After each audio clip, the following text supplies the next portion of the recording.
Hi, Michelle. Thank you so much for joining us. Hi, it's great to be here. I'm totally excited. Totally excited. Thank you. So are we. Looking forward to hearing about your entrepreneurial program and your leadership strategies. What have you got to tell us today? The thing, first off, I have been in leadership forever, and I started out like everybody else, um, going to school, trying to figure out what my path was, and then jumping into something that I thought I got into business, and I thought, like I want to do marketing, I want to do this, I want to do that, thinking that I wanted to do that, but in reality, I knew I wanted to be in broadcasting. Um, I, if somebody asks me what do I want, I always say everything.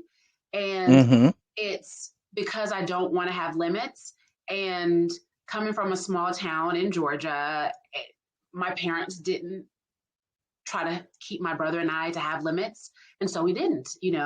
And now that I've been out in the world, I just see that so many people have self imposed limits.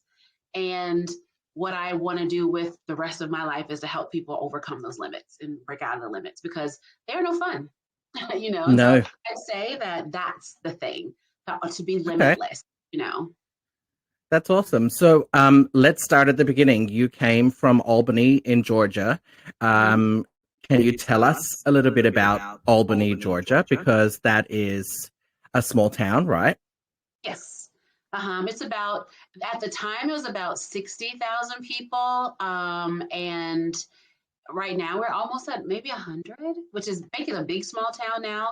We're south of Georgia, south of Atlanta, and I call that the real Georgia. Atlanta's Atlanta, but we are the real Georgia. And Yeah. so that's where I'm from. My parents met there for college, and they stayed. They were from smaller towns, from the countryside. Like my mom grew up on a farm, and my dad grew up in just a small town, and my granddad worked. His dad worked for a railroad, and my mom's dad had a farm.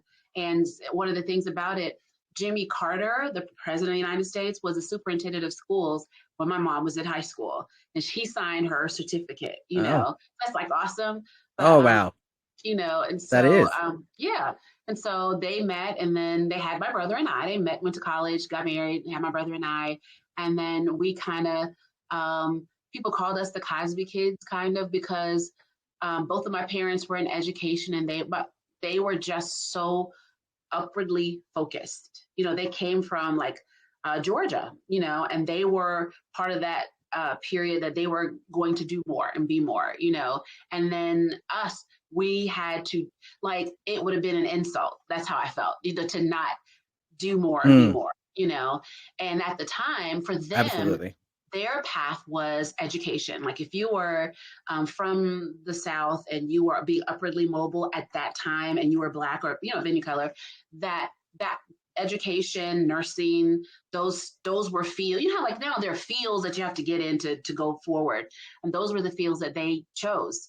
And but that they had to choose kind of those things, and they loved it. Both of my parents loved education, but I didn't. My brother is still in education. His wife is in education. I'm the only one that's not. I got in broadcasting and business and stuff, but LOL, now in my life where I can do what I want to, I love education, but not so much as I don't want to teach ABCs of like grammar, but I love teaching people how to live their best lives, how to Right. uh, do what you're created to do. And that's what we talk about, the catalyst. It's about doing what you were designed or created to do. So Yes. So it's an education of life more than, yeah, your yeah, ABCs, like you said. yeah, Hmm. yeah. And so you talk about broadcasting. Was that you went into television? Is that what you did? What were you doing in Actually, broadcasting? actually, I it's so weird. When I was in high school, I was on TV, doing like the high school. They used to call us Z Cubs. My my high school, I was in a band. I was a band nerd, right? And so I would call to the local television stations and local radio stations with the sports scores, like, "Hey, this is Michelle with the Monroe High Tornadoes. Right now, the Tornadoes are doing." And I used to do that, and I loved it, right? And so, but I never thought that was going to be a career. I knew that I loved it, but that's not what you know. I thought again, having that mindset of you got to do something realistic. You got to go to school for something that will bank, Mm-hmm, And mm-hmm. I went in business, and I had just graduated. I was working in marketing, and the summer that I graduated, I got a job interning at a marketing company. Albeit I had gotten an internship at CNN in marketing in Atlanta, but my first job was for a local marketing company in Columbus, Georgia. It's like maybe an hour from Albany. And during the summer, the person who was the general manager of the radio station that I was a Z Cub at, I was like, Michelle, you were so great at that. We need somebody to do news in the morning. Have you thought about that? And I had a real job. And then she's A real offering me, job. yeah. And then she's offered me this radio job. And of course, I quit my real job to my parents' chagrin, and I went and took this radio job where it was paying me like $300 a week or whatever to get up at 5 a.m. And I had to have another job to pay for it at the mall, to make, try to make the money back.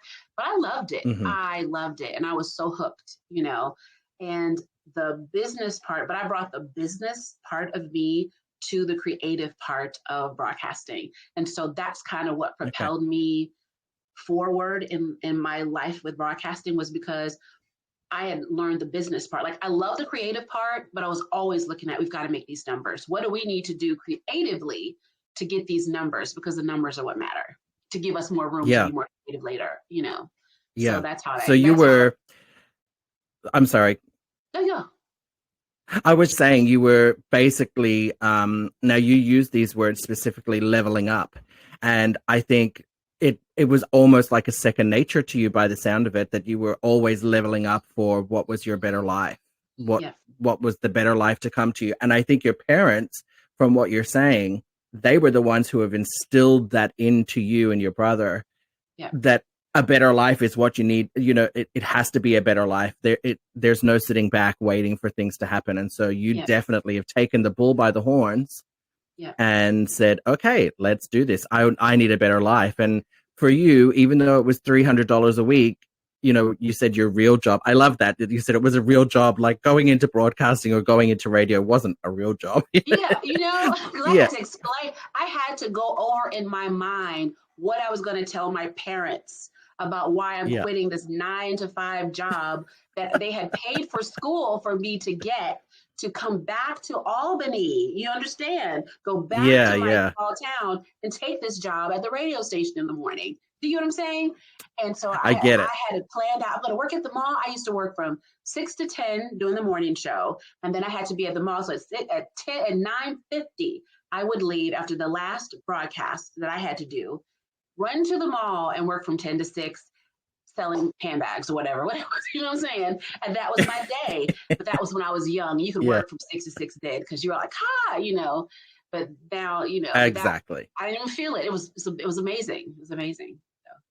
We didn't feel anything when we were younger. I often, reminisce about those days where I could go to work straight from the club. And I did that a lot. I lived in Amsterdam for a while. So, Amsterdam's party capital. It was the place to be. And I turned 20 and 21. I turned in Amsterdam before I moved over to Louisiana. So I know exactly what it's like to crawl into work from the nightclub, and probably shouldn't have many times. But I think now I could never do that. If I don't have 6 to 8 hours sleep, I'm going to die through the day. Exactly. That's what youth is for. They say youth is wasted. That's right.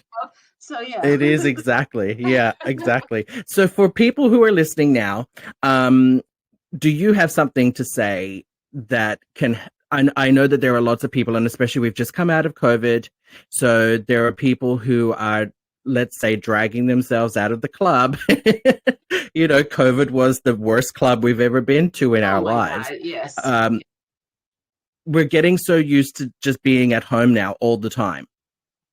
And we talk about it all the time, like, oh, I remember when I used to do that. So what do you have to say? Because I know that your website is going to help people in particular who are looking for leveling up their life. I still want to talk about you because there's a few notes that I made, but please, let's go into to that. So COVID was like this great awakening for a lot of people, because there are so many people that stayed in like, and let me start with this. So working in broadcasting, it's what I was created to do. You know, I love to speak. I thought, like I told you, my parents were in education, and they were all teachers and principals. And my mom taught at university, and my dad was a principal, and he passed, but he was just about to be superintendent of schools at the time, you know, and I just knew I didn't want to do it. Like, the idea of being trapped in the classroom. I love kids, hey, and I think teachers should be paid more, you know, but I knew that's not what, I could not imagine being trapped, you know. And then as I went through my life, and I work at doing what I'm supposed to do, whatever, I'm that person. If I have a wild idea, I'll try it. If it doesn't work, it didn't work, but I don't have the regret of holding it and never getting it done. Or worse yet, seeing somebody else do it and they have a great time at it and then I didn't do it. You know what I mean?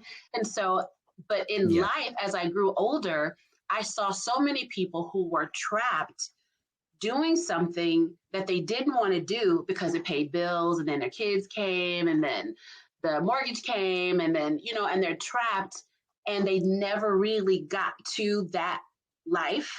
And so I just started having these conversations, and I'll tell you the catalyst for the catalyst, hey, was my cousin. She retired as superintendent of schools in a town smaller than Albany in Valdosta, Georgia. And she called me, and she's like 53 or 4 at the time. And she's like, Michelle, what do I do next? You're doing this. Now I'm done with school. I don't know what to, you know, and she's too young to sit home, but what do you do? You know, and I was like, well, what do you like to do? You always garden. And she did, like, for my wedding, she created this amazing tea. I had my bridal shower was this amazing tea. She's the perfect party planner. You know, that person that creates scrapbooks and does all this stuff, has 1,000 plants growing in their yard because they can feed the world off of the stuff they were growing in their backyard. That's her, right? And so I was like, we want to be her. you know, you know. And so I was like, well, why don't have you thought about your gardening and stuff? Why don't you teach people to do that? I know I saw at Lowe's or somewhere, they always have classes on crafts and stuff. Somebody's got to teach those classes. You're a natural teacher. And she'll attack them and do this.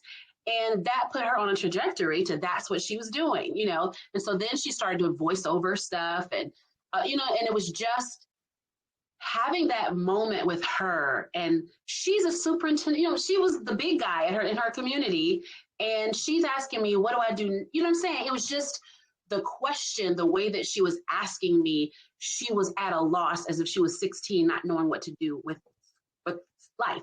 You know, and she had a very full and accomplished life, but it really wasn't her real life. And it took going into layers of her for her to recognize she could do what she enjoyed doing and profit from it, and actually make it a viable thing to do.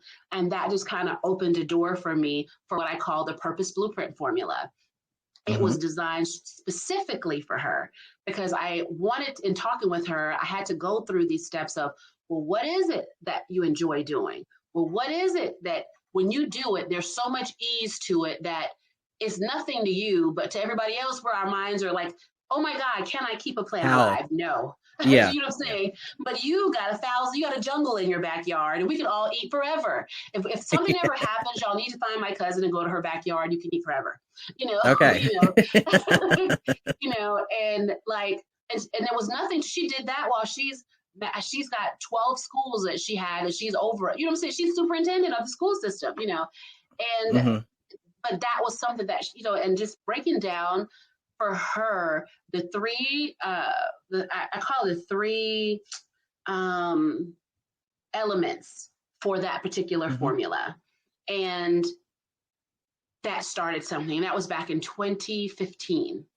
And once I put that together for her, then I kind of shared it with some of my friends. Then I kind of shared it with some people that I had worked with, you know. Then I put it for real online. And then that became formally the Purpose Blueprint formula. And when I would go, because I used to go speak different places before COVID, and I sent people there and online to send people there. So many people since 2016, there have probably been about 8,000 people that have gone through that and had a Awesome. life change from it. And so I was like, wow, okay, but that was always a side thing. It was never my real focus. That was something that while I'm traveling, here's what I got for you. You know what I mean? Yeah. While I'm Yeah. speaking, here's something. Go to my website Mhm. and there's Purpose Blueprint Formula. And that was what I thought I was supposed to do. And then the other things happened that turned into the catalyst. Sorry for the long answer. Okay. No, please. That's great. I want to know what happened. What happened? Because you've just said other things happened. You also said like now COVID was like, I think COVID has been the catalyst, right? Yes. That is the thing that's made us stop and say, Yes. hold on. And I'm sorry to all of the listeners. We're talking about COVID again.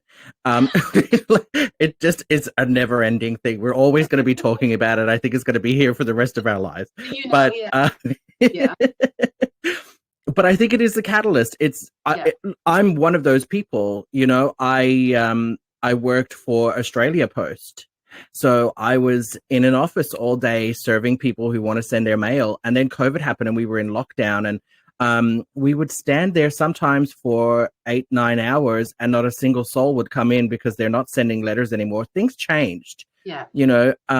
Everything changed. And I said, I'm not doing this anymore. So during COVID, I decided to go back to college. So I'm at university now. I'm a law student. Oh, and wow. I know what the hell is wrong with me.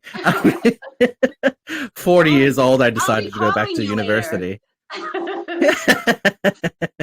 Anytime. But I thought I wanted to do it ever since I was very young, and I recalled conversations that I'd had, but it was only because of COVID that I was able to do it, because without COVID, I would be at work all the time. I was feeling unfulfilled. It was a great job.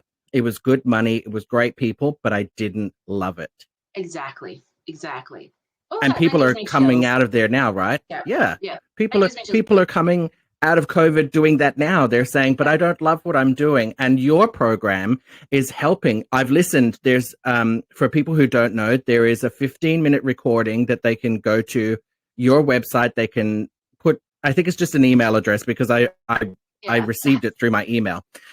And it's a link that they can go to. And it's probably the best 15 minutes that you will spend looking at your computer. No, I'm serious, because while I was listening, I thought, holy shit, this girl knows exactly what to say. And I tell you now, if I hadn't already been doing law and I wasn't on this path, I would have said that would be the one thing that got me on the path to where I was going to go. Thank you so much, Jesse. And that's How to Do Everything You Want. I think that's the audio you're listening to. It is. That is the one. Yes. Because, and I know the title for that. First off, amazing. Law school is a thing, and to have the courage to do it's a total thing. Yes, because one of the elements of the catalyst is confidence. You got to build in your confidence to know you can get it done. A lot of people have that thing that they're supposed to do, but life will get on us and make us start doing this doubt loop in our heads that we can't do it. And doubt is such a killer of dreams, but that is so amazing, especially for law school. Oh my gosh, again, call me, But the catalyst. I will call you. I will call you. I'm serious. I'm going to be calling you, by the way. So the thing about How to Do Everything You Want, again, that was the precursor to the catalyst, because that was the introduction to anybody. I put that out there probably 3 years ago, maybe. My husband recorded it for me. And that was the thing that I was trying to reach people, because How to Do Everything You Want was what I was trying to say, is that you're not living the way that you want to live, and you don't have to. And honestly, how can I say this in a way that does not sound so preachy or whatever? But all it's fine. all of us were created to do something. Like a tree was Yeah. created not for itself. It was created to anchor the soil so that the birds can nest in it, so that they can do photosynthesis. You know, there is a reason then for later, maybe so that you can have a house. You know, there is a purpose for it. Mhm. And it is excellent at its purpose, right? But if a tree was now to make us go swimming, the tree would fail at that, you know? And there are so many trees, people that were designed to be trees that are trying to be swimming pools because they think swimming Yeah. pools are cooler. I know that's such a stretch. Yeah. But it's like understanding that we're so uncomfortable. Like you said, so many people have always been uncomfortable in a life that they've lived. So many people have lived and died never having the opportunity to do what they were created to do. That if you are able to take the opportunity to stop for a moment and pause and do what you're created to do, honestly, for me, I feel like it's my responsibility. I feel like for all the people ahead of me, or if you just look at your ancestral line, anybody, black, white, whatever, you've got ancestors in your line that were never able to do what they were created to do for whatever reason. And if we have the opportunity to try, we should try, you know. That's my preaching moment, you know, because we have the opportunity to try, even if, and I love what you said about law school, because I'm thinking somebody who wants to quit their job to go sell flowers on the side of the road. That's easy. To go to leave your job to go to hard law school. Well, you know, but I'm saying to leave your job for law school, if my brain had to do more school, oh my God, you know, but that you're doing that is the ultimate, like you had to push yourself past the confidence thing. And like the three elements of going back to the catalyst, it is confidence, connections, and clue.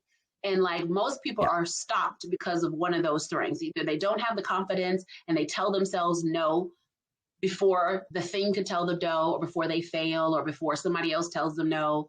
You tell yourself no first. That is such a lie that we do. We kill ourselves that way. The second part is the connections part, where you may need the help from somebody else to get you where you need to be, you know? So you may need to call a friend who went to law school, or call a friend who started a business, or call somebody that has done what you want to do before you've done it, so that you can have a path. Or contact a person like me with a catalyst and get some information. You know what I'm saying? There is a connections part of it that you have to be able to do, because you will need someone. It makes your journey easier when you've got somebody who can help you along the way. You know, and connections. Agreed. My thing about what I teach people in the catalyst about connections is it's not about shoving your card in somebody's face. It's not about when somebody says, Michelle, I want to pick your brain. Can I pick your brain for a moment? I'm like, if you pick my brain, I'd be dead. That's called murder, you know? Yeah. You know, you know, and that's what it sounds like and feels like. But better yet, and like it's not. If you need information from someone, it's better to make a meaningful connection with them, where like how we talked earlier, we talked about COVID and we talked about this, and we get to know each other. And from that establishes, I like you, hopefully you like me. And then we're better able to share what we have with each other going forward, you know? And I think that the problem that people have when they are trying to get to a new level, they think that, well, Oprah is up here and I'm here. So if I ever get to see Oprah in an elevator, I've got to run and tell Oprah all that I've ever done. Oprah, I've done this and I've done that. And Oprah's just going glassy-eyed in the elevator, say, where are my people? Somebody, you know what I mean? That's not how you Yes, that's right. Get this person away from me. It's not, That's not how, Oprah's not motivated to help you that way. You know, if you want help, if you do get a chance to see Oprah in an elevator or whatever, talk about Oprah. Say, oh, I love this. I love that. And will you inspire me to do this? And this is what I'm doing. But I mean, just the things that you're doing are so awesome. People love to know that, you know, find out and connect by connecting with that person, and then try to create a meaningful connection. And then maybe share, but don't be a shark, you know? And so teaching more about that. There's two types of people where that comes in, Michelle. Sorry to talk over you. Because you're talking about Oprah. I have met Oprah, funny enough. She came to Australia and I got to meet her. So that was like the best day of my life. Oprah's everything. But there's two types of people that were meeting Oprah that day. There was me, who was like, this is an awesome opportunity, and I'm going to make sure that I make it everything that it needs to be, which is meeting somebody who I've watched and followed pretty much all my life. You know, when I was a kid, on sick days, I would watch Oprah. You know, I'd be home from school and she'd be on in the afternoons at 3 o'clock. If I was staying at my grandmother's house, she would be watching Oprah. So I've had her all through my life. So for me, it was like meeting someone who was a friend. Yeah. But then there were other ladies, and I'm going to say they were ladies because she didn't meet any other men except me.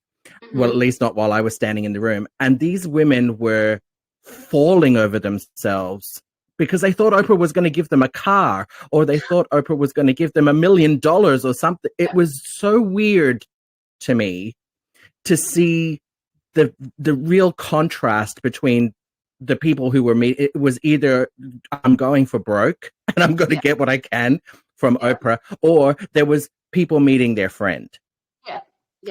Exactly. And if you come at someone thinking, you know, if I came to you and I think that you're going to give me the funds to start my business, and if that's the way that you're going to approach things, you're not going to get anywhere. I really feel as though that's really important. Exactly. Like I talk about that as you're either a shark. There's 3 different ways. I'm telling all my secrets, but there's 3 different types of people. Don't tell too much. We want people to go to the website. It's great. But there's 3 different types of people. There are sharks, the ones we're talking about, that they're there to get what they can get, and they're trying to see how they can get what they can get.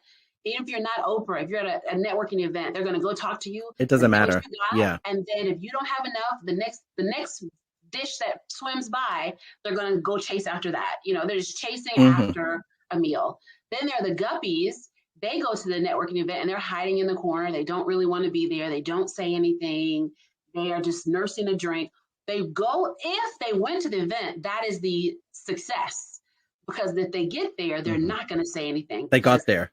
Yeah. And that's it. You know what I'm saying? And they'll lose opportunities because they don't try, you know. Getting there was their try. So they just need a little bit of help to actually get out there. The best way to be at an event is, as we said it, as a dolphin. When you think of a dolphin, they're gregarious, they're fun, they're likable.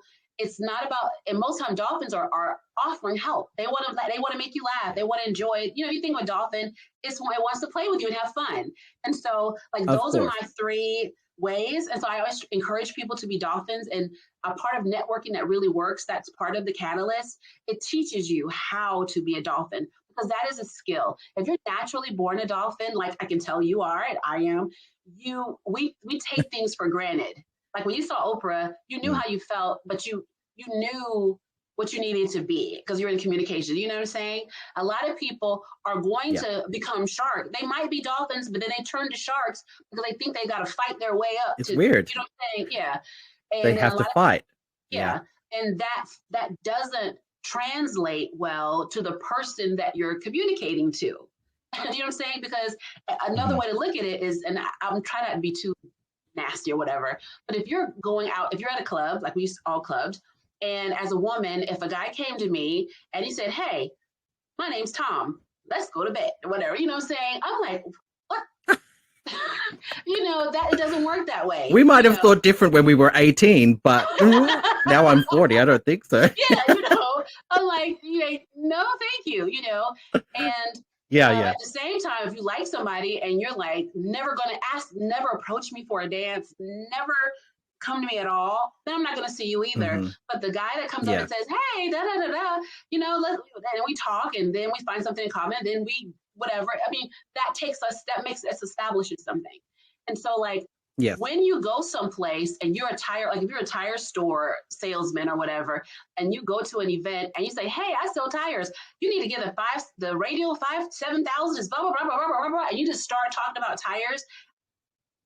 Nobody's going to buy those tires because they're going to run from you as fast as they can.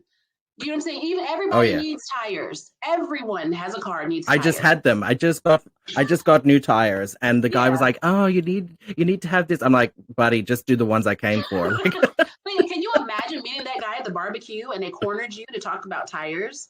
Do you get what I'm saying? Like, what would happen? Yeah, it would be the most uncomfortable experience ever. Yeah. Yeah, but at the same time, if you're selling tires, you can just tell somebody, "Oh, I sell tires. Whenever if you ever get a flat, here's my card and contact me. I'll give you my card. Let me know for free." Tell me I'll Yeah, fix my flat for free with your card. Of course I'm going to keep your card. Of course when it's time of for me to course. go to the tire store. And so when you're meeting people, it's more about giving, letting it go, establishing you know what I'm saying? And then you do what Hmm. you do. So that's just one of the little tips you learn in the Yes. networking that really works part. I'm sorry I'm going to talk for long. This is my passion, so I will talk forever. So you need to do and I'll stop. Oh no, that's fine. We don't need to do that. That's good because people do need to hear it. And while we're talking about it, your website is michellepricejohnson.com, correct? Yes. Mm-hmm. And once you Okay, go that's where there, people can go to. yes. And as Jess said, go there. You can, for free, there's this thing called How to Do Everything You Want. It's a free audio training that really gets your mind to think about what you're created to do and how can you best, are you living the life that you really want to? Just to get some of the blinders off. And then if you want to go further, the big thing that my big thing, and we talked about the catalyst, is called the Catalyst. And it has the answers to boosting confidence and working, and I call it doubt killers. There's this course I have called Doubt Killers, and it's about how to get rid of that doubt loop that all of us have. Everybody, when you the most successful person in the world, when they get ready to do something, there's a shade of doubt that's going to say, can you do this? But being able to do it anyway, being able to commandeer your mind and say, you know what, if I'm unsure about this, let me study and research this and ask somebody about this so that I'll know how to do this, but I'm going to do it. You know what I mean? That there, Hmm. Hmm. some people are able to do that and some people aren't. So Doubt Killers helps you to get more skill at killing that doubt. The other part of it is Yeah. the clue part. And I didn't talk about that one. It's the clue, having a clue about what you're supposed to do. And that is the purpose Hmm. blueprint formula. That is as Jess said, he was working at a post office, in the postal, supposed Yeah. from Yeah. postal to law school, as a grown up. That's a thing, and so Yeah. having a clue, having the understanding of self about what it is you're really created to do, really digging and say, well, what did I want to do? Why didn't I do it? Well, what's Yeah. stopping me from doing it now? Really, what's really, really stopping me? And then Nothing. trying to get those things together, because then the connections and the confidence will help you. Once you figure out what it is, then you get the connections to help you get there, and the confidence is something that's going to be long term for life to keep you going. Because Hmm. when law school gets hard, you still got to know you're going to finish. And Michelle's going to call you for some law Yeah. stuff, and we're gonna Yeah. I'm gonna hire you, for some law stuff, Oh, So you're gonna it would be finish. so good. Yeah, I will finish. And it's funny that you were saying about the doubt because there's one thing now. I don't know if it happens to younger people. If you go straight out of school into an undergrad well, here in Australia we go straight into undergrad law. You can Mm-hmm. if you get good enough grades, and you can go Okay. straight into undergrad. Um, as an adult, there's something we call in law school. I don't know if they call it everywhere, but it's called imposter syndrome. Yes, I've heard that. And I don't know if you've ever heard of it. Yeah. Yes, I Okay. have. Mm-hmm. I'm second year now, so I've finished my first year. I have I know, I'm so excited. Actually, Thursday I have my final exam for property law, and I'm going into second year in July. So I have felt imposter syndrome probably about 50 million times since I started a year ago. It's that feeling, and and I've made connections. So I've made connections with other people who are studying law, and we've gotten friendly, and we talk to each other, and we complain about the lecturers, and there's this real community feeling because we're all going through exactly the same thing. Yeah, and that's so And important. yeah, it is because we're encouraging each other to keep going. It is such a hard slog. I mean, holy shit, this is so difficult. This is one of the hardest things I've ever done in my life. I can actually say, and I've lost my father when I was 7 years old. I've had many people die. I have survived hurricanes, tornadoes. We were just talking about it before we started recording. Like I've been through it all. I have traveled the world. I left Australia 5 days after I turned 18 years old, and I have gone through adversity, and I've tried to make life what I can. And that's what I thought life was, doing what I could. I wanted to travel. I'm an intrepid traveler. But now I'm going to law school and I'm like, holy crap, like, what am I doing here? And I think a lot of people who need your program are saying exactly the same thing. Like, I cannot do this. Imposter syndrome, for those who don't know, is that sensation that you are doing the wrong thing, that you're not meant to be doing what you're doing. And it is the little seeds of doubt that either come from inside your mind or from external sources, telling you that you're not good enough. This happens a lot. And especially with older people, I just find it's with older people, maybe people who have had a bit of life and they've come back to school. That seems to be the people that I find suffer the most from imposter syndrome. Whereas there's another girl I talk to and she's straight out of school, straight into university. And she's like, I don't call her this to her face, so I'm sorry if she's listening. She's like a chihuahua. She's in it. She's going for it. And she believes that she can do, and that's going to be her whole life, is being a lawyer. I haven't had that. I'm 41 this year and I haven't had that. This is the first time that I've gone for these types of things. So sometimes you think, oh, well, I'm never going to be able to do this. What is a 40-year-old doing studying law? But why not? You'll be an 80-year-old lawyer. I hope so. I mean, I'm saying you'll be an 80-year-old retired lawyer. That's what I mean. You won't be retired. You know what I'm saying? Yeah. So, you know what? And I'm so sorry to jump in. Finish what you're saying. No. That was it. That was just what I was saying. I think imposter syndrome is it's important to identify it. That's the first thing, is identifying it, because if you don't know that it's happening, you will let it overtake you and it will stop you doing what you want to do. And you were talking about doubt, which is exactly the same thing. You doubt that you can do it. And I think your program is important for helping people to identify it. That's the first thing. You need to know that it's happening. And the only way you can know it's happening is knowing that other people are going through it as well. And there are ways to get past it, get through it. Absolutely. And one of the things that I'll say, which is so amazing about what you just said, was the thing about imposter syndrome is that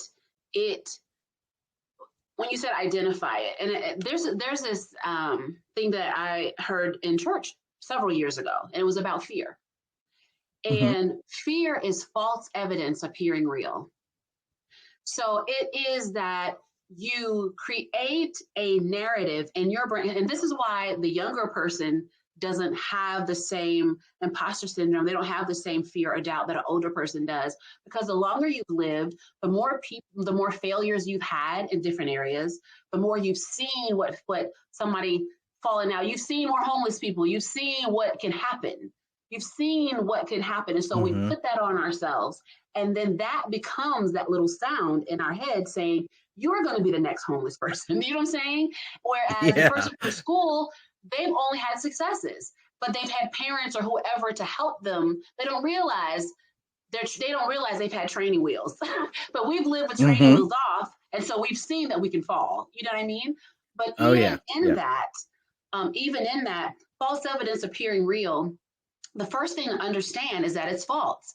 Doubt is not an accurate fact that is going to happen. It is a false evidence, and it appears real, meaning that we can imagine that if I try this, I'm going to fail, and then I'll be embarrassed, and then everybody's going to see this, and then I would have quit my job, and then we're going to go broke, and then my kids are going to be starving, and then we're going to all be on the all of that scenario that you've seen is false evidence. It looks like evidence, but it is not evidence. It is not real. It appears real because you can see it happen, but none of that is real.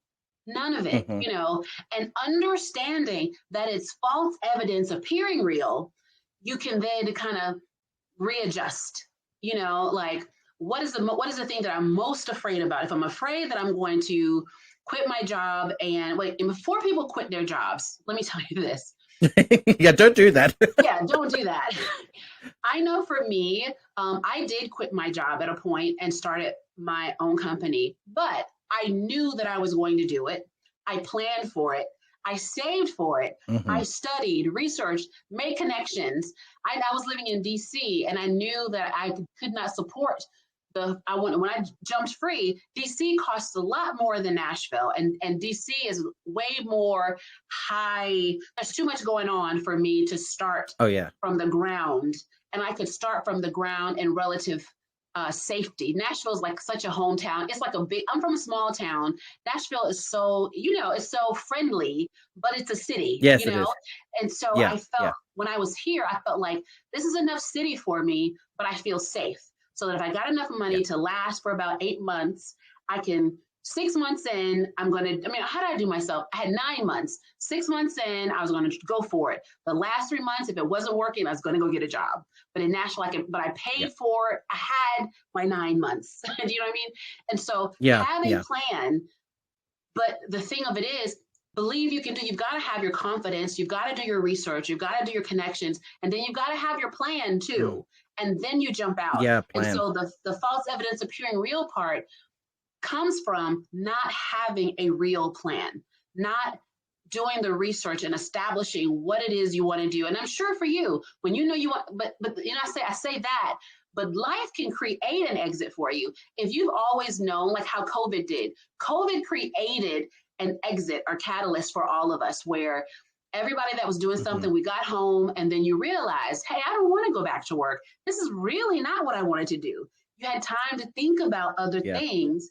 And so the catalyst for me was, this is why my push is down for all these programs that I've already had. We called it the catalyst and put it together in a package because so many people had already had that experience, that catalyst with COVID, and then, or before, but they're then ready to try something new. And these things are the support to help you realize that fear, that false evidence appearing real, the imposter syndrome, as Jess said, all those things are not real. They're things that your mind is telling you, and they're not. There's a difference between fear and caution.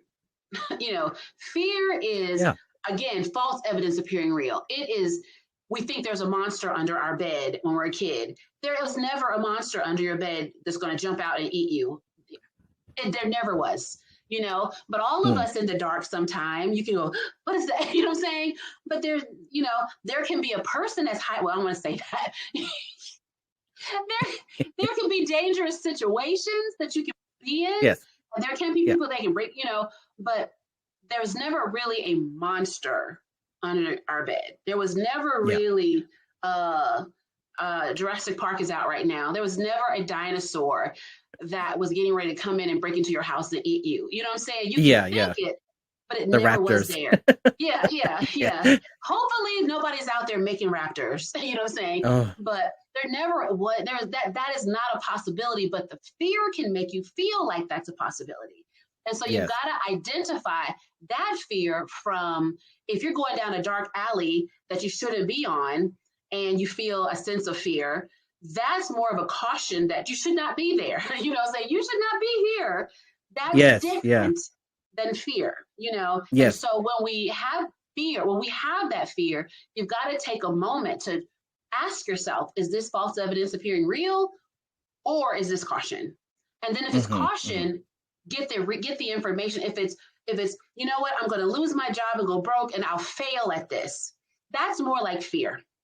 Caution is, I'm going to lose my job, and if I quit my job, how am I going to support myself? That's caution. So then you figure out how you support yourself.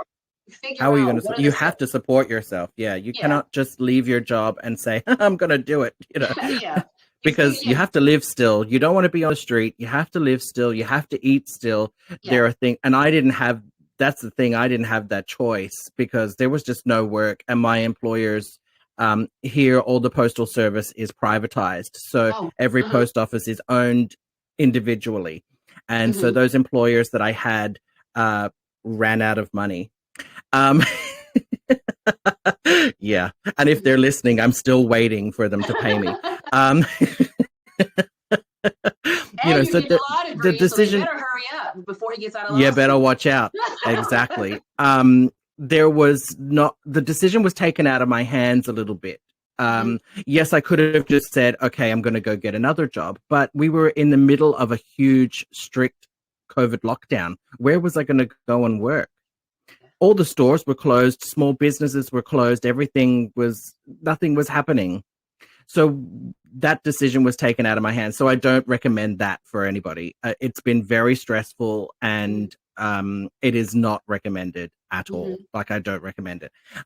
Do have a plan. It's important to plan, but it's also, like you said, important to identify that you have things going on. There was something I heard. I don't know if you've ever heard it. What was it? Now I have to make sure I don't say it wrong. Stress is worry about the past, and Oh, anxiety is worrying about the future. oh, that's great. Yeah, which I felt was really. I like to think about that. I've had anxiety all my life. I've had a few traumatic events happen through my life where I've suffered from post-traumatic stress disorder and Mhm. anxiety. So I have a lot of things that come in, and I think, I can't do this. I'm not going to be able to do this. But I've proven to myself time and again that I can do it. And sometimes you have to tell that little voice in your head, shut up. Yeah. You just have to shut up. You need to, and sometimes you just have to go for it. And you may fail. There's always something that you can go to after. Yeah. Yeah. You know what? And you said something key, because I'm always taught like the two camps, like the camp of person who is in a cushy job or in any job, and they know that they want to do something else, or they're struggling and they know they want to do something else, but the struggle is still, I'm holding on this by the grit of my, holding on. I hate it, but this is all I got. So I got to keep Mm-hmm. doing it. And then there's a person, Yeah, like you yeah. said, where something happens, like with you. And then when something happened, you got to go for it. You just got to go for it. Yeah. And that, Now's the time. yeah, that is so, um, transcendent in so many people. Let me talk about you, Jess. There are so many people that happens to, and they fall because if your job disappears and you get fired, or so whatever happens and it's gone, you have to sink or swim. And a lot of times Mm-hmm. people sink out of fear of swimming. You know what I'm saying? And so Yeah, you yeah. said, I'm sinking, I gotta swim. What else am I gonna do? You know what I mean? And so if I'm gonna swim, I'm going to swim to a destination that I wanted to go to in the first place. And that Mm-hmm. takes such grit and courage, because a lot of people get to that point and fear, or they already have. Well, I was already. How can I say it? They already don't like the life that they're in, so the mindset is not even there that there is a destination that could be better. It is, I got to hold on to this Mm-hmm. thing that I hate tightly. So, and then it's gone. It's either sink or grab onto something else that I hate. Do you know what I'm saying? Yeah. And Yeah. understanding that you don't have to hate it, understanding that you can try to go for something that you love. Because if you're going to be holding on to it by the skin of your teeth, or if you're going to be holding to it by the skin of your hands or whatever, why did I say the skin of your teeth? Yeah. Teeth don't have skin. But anyway, if you're Yeah, gonna but it's a be, saying. It is a saying. I've heard it. Yeah. yeah, if you're gonna be clinging to something so tightly, cling to something that you love. You know, Yeah. try for something that you really want to do. Many Mm-hmm. times I've just seen so many people that when something traumatic happens, their life is just over. Because they Mm-hmm. hated what they were doing. They wouldn't try to do something different. And they feel like, well, life is just misery and pain anyway. So why try? And Yeah. It's that so will easy to only be, do. yeah, that will only beget more misery and pain. And so my thing is, if it's Mm-hmm. already misery and pain, why don't you try something that you want to do and trust that if it's going to be misery and pain, just trust this process for something that you like. And if it's Yeah. going to fail at something you like instead of failing at something you don't like. You know what I'm saying? And so that's At a least you gave it thing. a go. Exactly. Yes, and Absolutely. that's the Mm. thing. And that's the thing. So kudos to you. I'm saying honestly, I'm Absolutely. still stuck at law school now. The idea, that takes all the things. That takes confidence. That takes But it takes Hmm. all of the things to be able to do it and then survive. But you said some of the key points of it. Of you have your connections. You've got people that are commiserate with you. You know what I'm saying? And then you did your research. You had to have Yeah, in yeah. that period of what do I I do had to. next? Yeah. You went to what have I always wanted to do? You know, so that's just so amazing. Hmm. Hmm. Absolutely. Thank you. Um, which I also wanted, I'm not sure if you've come across this with your work, but can we talk about other people? Because this is something I've come across when Sure. I decided that I was going to go to law school, and I was telling people that I was going to go to law school, people who I thought would be very supportive of what I was doing were so negative. Yeah. And I think everybody has probably come across this, but more so people who are trying to change their life. And I Yes. wonder if that is, I mean, I don't know if you shouldn't be taking on other people's bullshit. First Yes. of all, you should never allow other people's garbage to come to your life and drag you down. That's one of the worst things you can do, but we do. Yeah, we And I do. had a few where I said, I've started. What are you up to now? You know, when we finally came out of lockdown and everybody was asking how you are. Oh, actually, I started going to law school. Well, why did you do that?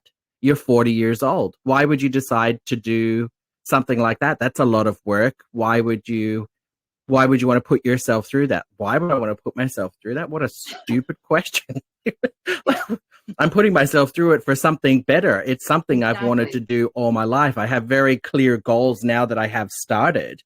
I have very clear goals about what it is I want to do. And I'm sorry that your garbage is getting in the way of mine, but we will come across it. But do you have any, I'm sure you do in your program, um, techniques, I guess, for dealing with that? Because it's not easy. It brings you down and it will make you want to quit. Well, honestly, the first thing is that the people, first off, like we talked about earlier, most people are not doing what they were created to do. Most people are living Hmm. lives that they fell into and it's not really what they wanted. They're unhappy about some aspect of it. And then envy is just a thing that when they see you doing something amazing, it it's that remorse that I didn't do what I was supposed to do, and here you Hmm. are doing what you're supposed to do. And the Yeah, bitterness yeah. of that affects people, and hurting people hurt people. I've heard that before, and that's just a thing. That if somebody's hurting because they didn't fulfill, they Hmm. aren't living their life, they're going to try to be angry with you. I felt that. So, can I tell you this story? It's a short story. Hmm. So, I'm working at this radio station in my hometown. And by then, I was getting promoted to be program director of the station. Again, I'm a kid. I was probably 22, maybe. And the ladies in the office, like the receptionist and the secretary and the accounting person or whatever, they were all maybe 32s, you know?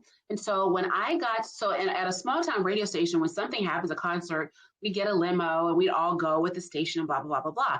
So now that I'm the program director, I'm like, oh my gosh, now all the ladies are, we're going to get in the limo, blah, blah, blah. And I was so excited about being program director of that radio station. Hmm.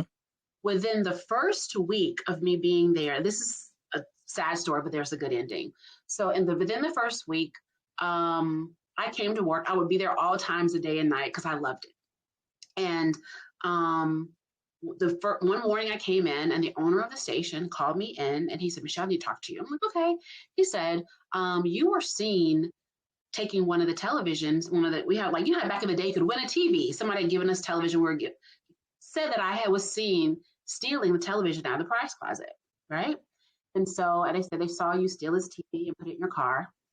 And back then, now that I think of it, back then it was one of those big, huge televisions that was, how in the world would I carry it, you know? But all I could think of Yeah. was, oh my God, I'm going to jail. Oh my God, if somebody saw me steal a television, did I steal a TV? It was like, I'm Uh-huh. 21. It was like, it didn't even dawn on me that somebody would not like me enough to put me in jail. You know what I'm saying? And all I kept think was, did I steal a television? I don't remember stealing a television. Oh my God, I'm going to jail. My parents are going to be humiliated. Oh my gosh, I got to call.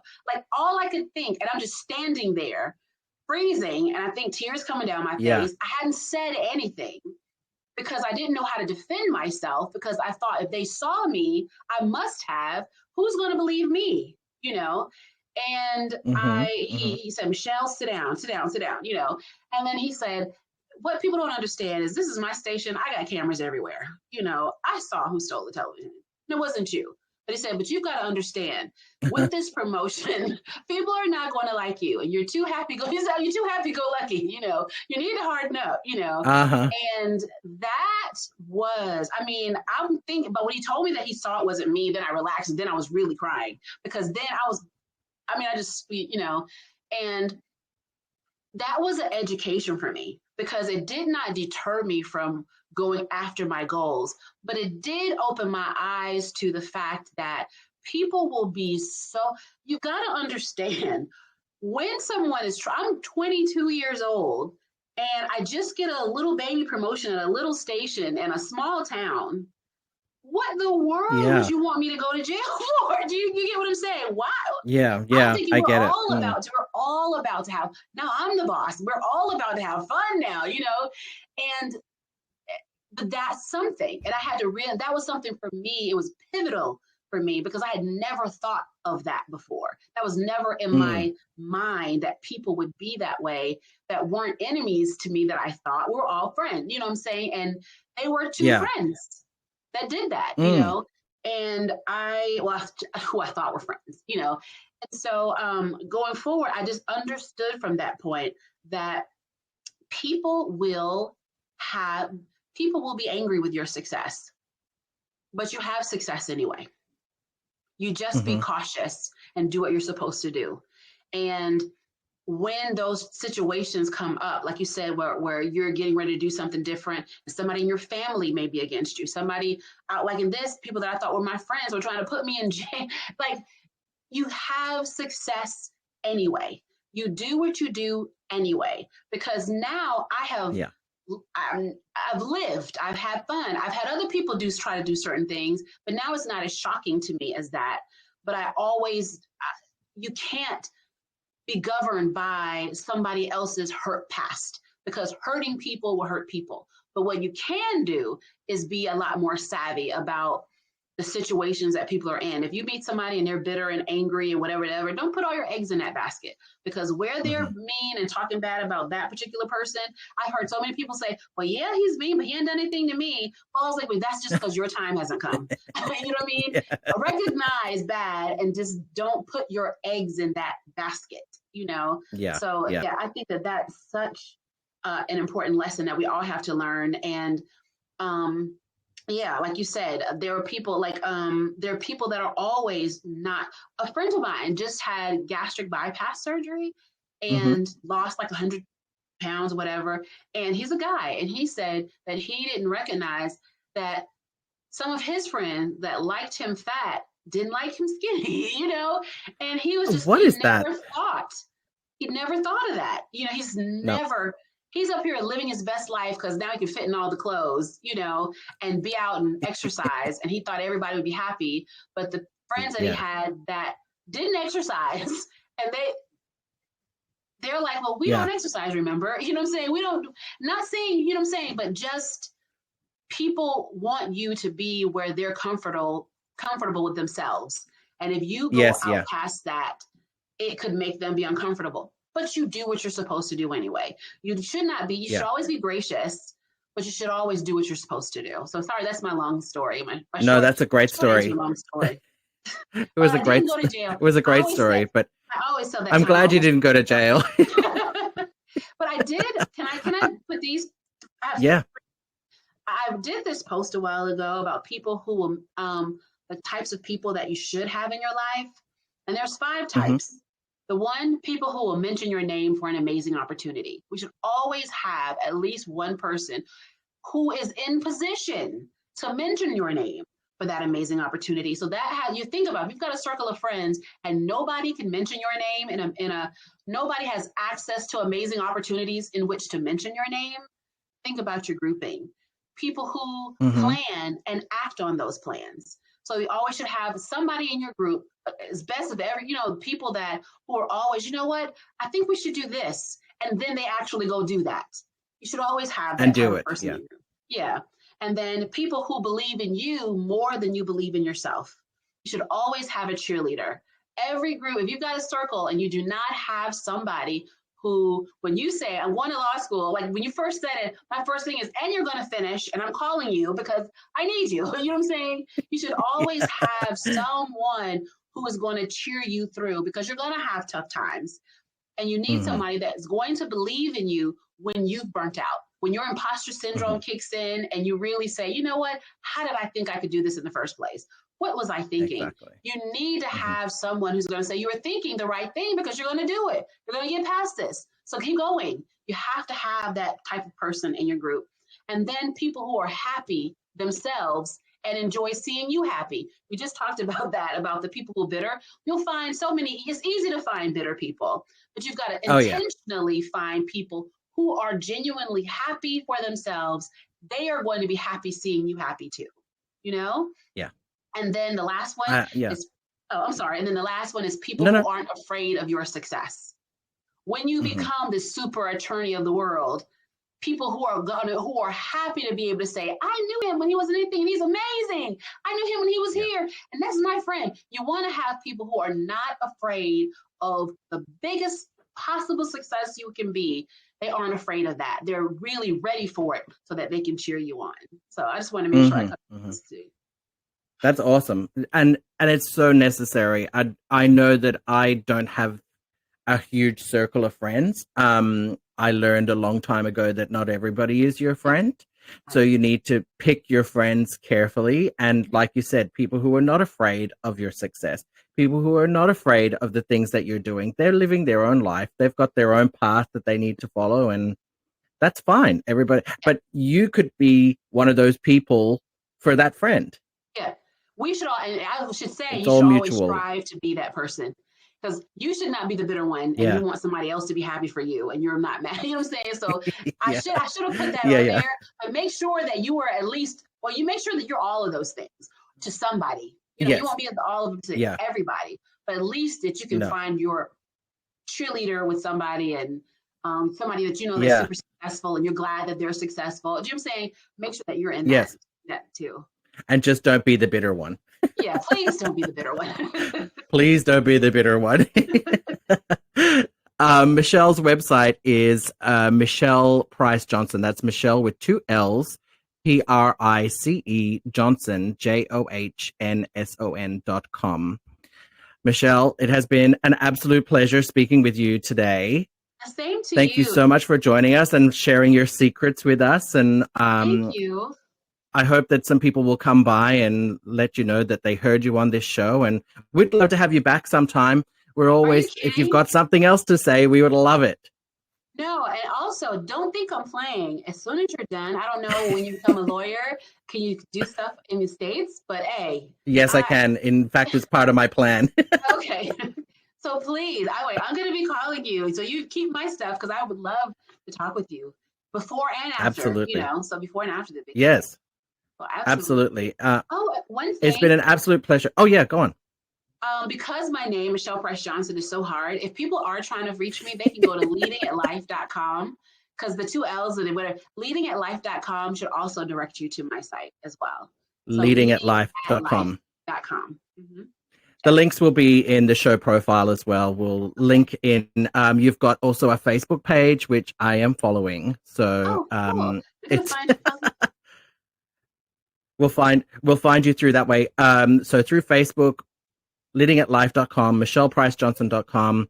There's some awesome resources. I love it. The website is fantastic. And I really do think, especially now as we come out of COVID, people are going to find something.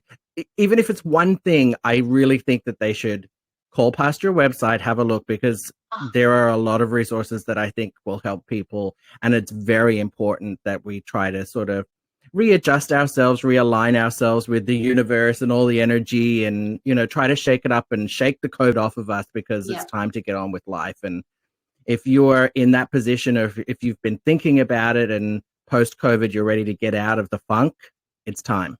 Yeah. I would want to say, like, the thing we said on my website, there is the tagline on my website is The unique gift that you have is what the world has been waiting for. And so I really believe that all of us Mm-hmm. have something uniquely that we were uniquely created to do, that the world needs us. The world, and if you aren't doing that thing, somebody else is not, you're Why? not living your best life, and you're hurting somebody else Yeah. from leading theirs. But if you Yeah. need that, you need to be your own catalyst. The money that you don't have, the joy that you don't have, the something that you don't have is because you aren't doing what you were supposed to be doing. So if nothing else, Yes. just try to go after doing it, because you have a unique gift that the world is waiting for. So that's it. Yeah, absolutely. And at the end of the day, you have nothing to lose and everything to gain. Exactly. You owe it to yourself. So please stop by, see my friend MichellePriceJohnson.com. Thank you, Michelle. It's been an absolute pleasure. You. We hope to You see you on too. the show again. You too. Thank you. Thanks.